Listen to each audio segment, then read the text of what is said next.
word to your mummy. You know what time it is, so don't go anywhere. It's Cinemassacre, it's Monster Madness, 80s-a-thon. Troma Entertainment, they make disgusting, horrible films with no apologies. Love 'em or hate 'em, director Lloyd Kaufman from Troma has written two of the most inspirational books about filmmaking I have ever read. Toxic Avenger was the first film that paved the way for the Troma brand. Since then, they've been making extremely fucked up films like Terror Firmer and Poultrygeist. But this is the one that started it all and made the monster Toxie the Troma mascot. Toxie is to Troma as Mario is to Nintendo. Originally, the film was going to be called Health Club Horror.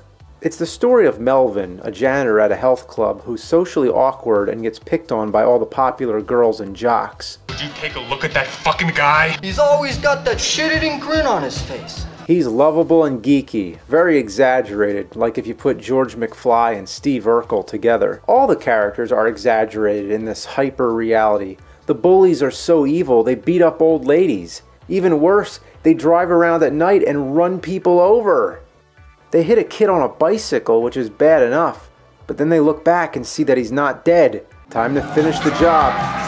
Oh, they squashed his head. This movie has serious balls. One time I tried to watch this on cable, on demand, and they cut out the scene. That's how shocking it is. You can't even watch it on fucking cable. Even though they showed all the nudity and all the rest of the gore, they didn't even have a message at the beginning to let you know the film was edited for content. Stop and think how simple the effect was pulled off. The head was just a watermelon with a wig on top. That's it. Anyway, the jocks hate Melvin for no sensible reason. They send him flying out a window into a vat of toxic waste, which transforms him into the hideous but lovable superhero, the Toxic Avenger. Somehow, Toxie has the power to detect corruption and goes to clean up the town, wiping out all crime. There seems to be some different plots going on. One is where Toxie goes after the corrupt businessmen, drug dealers, and pimps.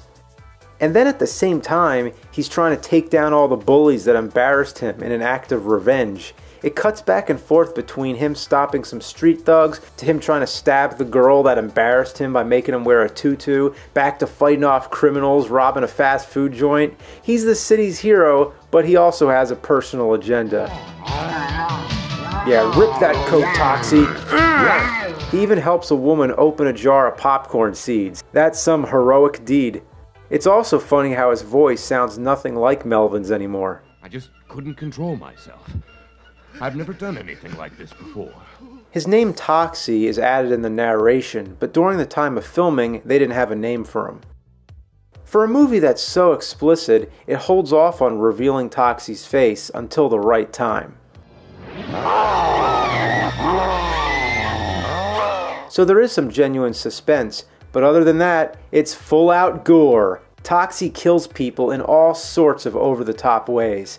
He uses one guy's nuts like a punching bag and smashes a drug dealer's head in with weights. This extra bit with the fake body convulsing was another scene that was cut out on the cable version I saw.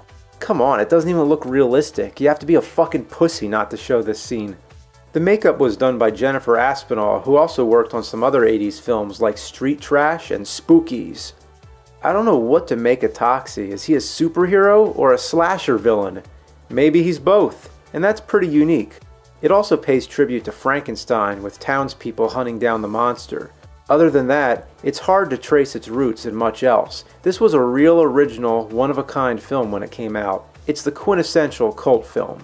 Even though it's real gory and geared towards adults, it made Toxie a household name and even had its own cartoon series, The Toxic Crusaders. When I was a kid, I only knew about the show. I had no idea it was based on a live-action movie that I would never be allowed to see.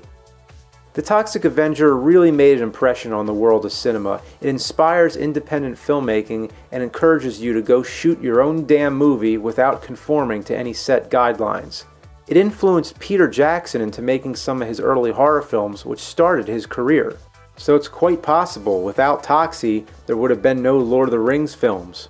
Or at least with no Peter Jackson. If you're not sure if you like Troma or not, this is a good one to start with. Give it a go.